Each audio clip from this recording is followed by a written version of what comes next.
Buenos días, hermanos. Hoy, 3 de diciembre, la Iglesia celebra la memoria del grande misionero San Francisco Javier, presbítero de la Compañía de Jesús. Francisco Javier nació en el año 1506 en el castillo de Javier, en Navarra, cerca de Pamplona, España. Su padre, Juan de Jasú, el presidente del Consejo Real de Navarra, en 1483 contrajo matrimonio con doña María de Azpilicueta y Aznárez de Sada, hija de los señores de Javier. Francisco de Jaso o Javier era el hijo menor de 5 hermanos.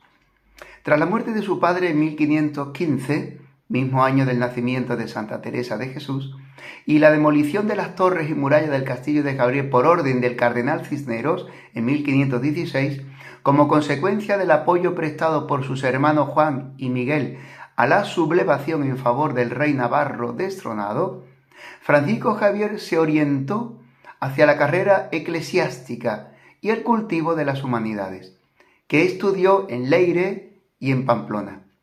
En 1525, probablemente adquirida ya la tonsura y habiendo entrado en la vida religiosa, en el clero, se trasladó a París para completar su formación teológica y humanística, filosófica. Ingresó como interno en el Colegio de Santa Bárbara, donde trató de amistad con Pedro Fabro y después conoció a Ignacio de Loyola. La vida estudiantil en el Colegio de Santa Bárbara, junto a la Sorbona, era severa y a la vez movida y azarosa, en la que no faltaban aventuras y fiestas. Diríamos también nosotros un poquito de libertinaje nocturnos y de vida un poquito licenciosa. No tanto quizá para Javier, pero sí para sus compañeros que estudiaban en la universidad. Javier era de los más alegres y la vida le sonreía. Veía que sería un gran maestro y un famoso maestro. En 1530 se graduó como maestro en artes, doctor artium, y pasó a ejercer la enseñanza de la filosofía con el cargo de catedrático regente en el Colegio Dormant Vauvert, a la vez que cursaba estudios de teología. Con el propósito de adquirir prebendas eclesiásticas, solicitó en 1531, año en que se apareció la Virgen de Guadalupe en el Tepeyac de la capital mexicana, digo que solicitó en este año 1531, del Cabildo de Pamplona se le fuera concedida una canonjía, alegando su condición de clérigo navarro y su titulación en arte, por tanto, dando él pruebas y, digamos, presentando títulos de ser merecedor de una canonjía de la Catedral de Pamplona. Aun cuando todavía estos eran deseos muy mundanos y muy humanos de ser alguien importante en la vida y haciendo carrera eclesiástica, Dios estaba misteriosamente preparando grandes cosas para él, por lo que dispuso que Francisco Javier tuviese como compañero de la pensión a Pedro Fabro, que posteriormente entrará en la Compañía de Jesús y será reconocido como beato. En estos planes misteriosos de Dios, el Señor quiso que conociera a un extraño estudiante llamado Ignacio de Loyola, bastante más mayor que él y que sus compañeros. Al principio, Francisco rehusó la influencia de Ignacio porque continuamente le repetía la frase del Señor que aparece en el Evangelio. ¿De qué le sirve a un hombre ganar el mundo entero si pierde su vida, si se arruina a sí mismo, si arruina su alma? Poco a poco estas palabras fueron calando en su corazón. Gracias a los ejercicios espirituales de San Ignacio, pudo comprender lo que San Ignacio le decía. Un corazón tan grande y un alma tan noble no puede contentarse con los efímeros honores terrenos. Tu ambición debe ser la gloria que durará eternamente. Y llegará el año 1534, año especial de gracia para él y para sus compañeros. El 15 de agosto, día de la Asunción de la Virgen María a los cielos, Javier, junto a Ignacio, Fabro, Laínez, Salmerón, Rodríguez y Bobadilla, los 7, no diríamos magníficos, pero sí los 7 grandes apóstoles de la Compañía de Jesús, al menos al principio, en sus orígenes. En Montmartre, en la Basílica de París, hacen votos de pobreza, castidad y obediencia y de peregrinar a Tierra Santa. Entonces se encaminan hacia Venecia, son ordenados presbíteros y al final no pueden ir a Tierra Santa. Entonces marchan a Roma y se ofrecen al Papa, a servir al Papa a sus órdenes. En este tiempo San Ignacio redactó las constituciones de la Compañía de Jesús, para lo cual contó con la inestimable ayuda de San Francisco Javier. En 1540 se dispersaron. El rey de Portugal pide a Ignacio 2 misioneros para la India. Javier ansiaba ser elegido. Sin embargo, San Ignacio elige a Rodríguez y a Bobadilla. Este último cae enfermo y pasa a sustituirle Francisco Javier. Tienen prisa en llegar a Lisboa para embarcar. Pasan por Roncesvalles, no pueden despedirse de los suyos. Javier sabía que nunca más los vería porque se daban prisa para alcanzar el barco para salir hacia las Indias, hacia la India. En la primera expedición misionera de la compañía, Francisco Javier partió rumbo a la India. Hizo escala en Lisboa, como hemos dicho, para embarcarse con el padre Rodríguez, quien también tenía la misión de acompañarlo. Pero el rey Juan III de Portugal les tomó mucha estima por las obras caritativas que hacían, y el padre Rodríguez tuvo que quedarse. Así pues, antes de continuar su viaje a la India, el rey entrega al santo Francisco Javier, que era el misionero que partiría hacia la India, un breve del Papa, que le nombraba nuncio apostólico en el Oriente. Por tanto, él iba con una misión pontificia, no solamente enviado por San Ignacio y con la buena voluntad del Papa, sino con un mandato pontificio. Posteriormente, luego de una travesía larga, San Francisco Javier y otros 2 compañeros llegan a Goa, en la costa de la India, que era colonia portuguesa. Entonces el santo emprendió una ardua tarea de catequesis.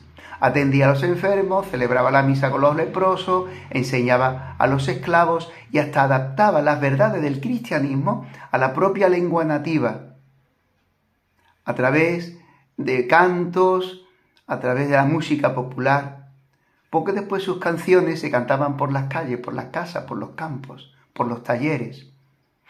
Francisco Javier se esmeraba por asemejarse lo más posible, digamos así, encarnarse, identificarse con la vida de la gente donde él vivía, que eran muy pobres, y así él también quería vivir y vivió muy pobremente, identificándose del modo tal que los propios nativos lo consideraban propio, como si fuera uno pues de su propio lugar, un conciudadano más, un vecino más de cada uno de los pueblos donde él evangelizaba. Comía como ellos, simplemente arroz. En vez de bebidas finas, como en Europa, solo tomaba agua. Dormía en una pobre choza en el suelo, como la mayoría de ellos. Se ganaba la simpatía de los niños y a ellos les enseñaba bellas historias de la Biblia, recomendándoles que cada uno las contara en su propia casa, y así iba transmitiendo la fe a través de los niños. Interesante método. Y así el mensaje llegaba a muchos sitios. Visitó muchas islas y en cada una de ellas enseñó la religión cristiana. Sus viajes eran penosos, sumamente duros, pero él escribía, sobre todo San Ignacio: en medio de todas estas penalidades e incomodidades, siento una alegría tan grande y un gozo tan inmenso que los consuelos recibidos no me dejan sentir el efecto de las duras condiciones materiales y de la guerra que me hacen los enemigos de la religión. Podría repetir entonces, se había identificado de tal manera con San Pablo, la siguiente frase: sobreabundo en gozos en medio de mis tribulaciones. Esta experiencia también era de todos los misioneros. Escribía a sus hermanos de religión, a los hermanos de la Compañía de Jesús.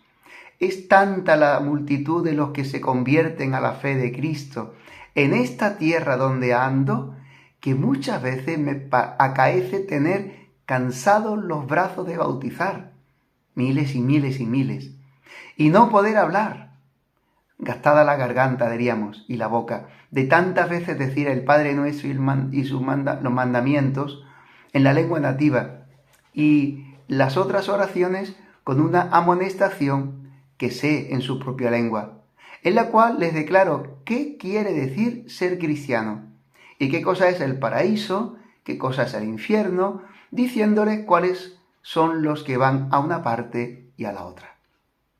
En 1549 dispuso irse a misionar al Japón. Su deseo de ir allá a Japón era tan grande que exclamaba: si no consigo barco, iré nadando. Qué ardiente celo y fuego de Dios y de amor de Dios tenía San Francisco Javier. Por eso fue después declarado patrono de las misiones. Pero resultó que allá no despreciaban, que allí en Japón lo despreciaban porque vestía muy pobremente. Y en cambio en la India lo veneraban por vestir como los pobres del propio lugar. Entonces se dio cuenta de una cosa, que tenía que encarnarse, que su vivir tenía que ser siempre en el bien, pero lo más parecido a la forma de vivir que tenían los nativos del lugar. Entonces, como en el Japón se vestían con elegancia, él se dio cuenta de que como era el enviado del Papa, un embajador, tenía que vestir con galas de embajador y también sus compañeros y sus colaboradores vestir elegantemente, con pompa, con elegancia. Entonces resultó que se presentó ante el primer mandatario y al verlo tan elegantemente vestido, lo identificaron como alguien noble de su imperio. Lo recibieron muy bien y le dieron permiso para evangelizar. Logró convertir bastantes japoneses, que se quedó maravillado de la buena voluntad de esas gentes. Su primer bautizado y converso se puso por nombre Pablo. Fue bautizado, era un japonés, con el nombre de Pablo, en honor a San Pablo. Su gran anhelo era poder misionar y convertir a la gran nación china, pero allá estaba prohibida la entrada de blancos de Europa. Al final consiguió que el capitán de un barco lo llevara a la isla desierta de Sichuan, a 100 kilómetros de Hong Kong. Pero allí lo dejaron abandonado y se enfermó.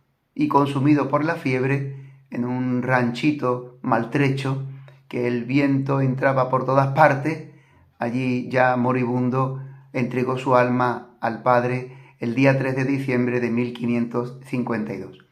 Pronunciando por último el nombre de Jesús. Tenía tan solo 46 años. Había recorrido más de 120.000 kilómetros, como 3 veces la vuelta a la tierra, con un solo afán: conquistar las almas para Dios. Su entierro fue pobrísimo, como él también quiso vivir toda su vida. Asistieron solamente un catequista, que lo asistía, un portugués y 2 negros. Cuando más tarde quisieron llevar sus restos desde la China hasta Goa, en la India, encontraron sorprendentemente que su cuerpo estaba incorrupto, y así se conserva.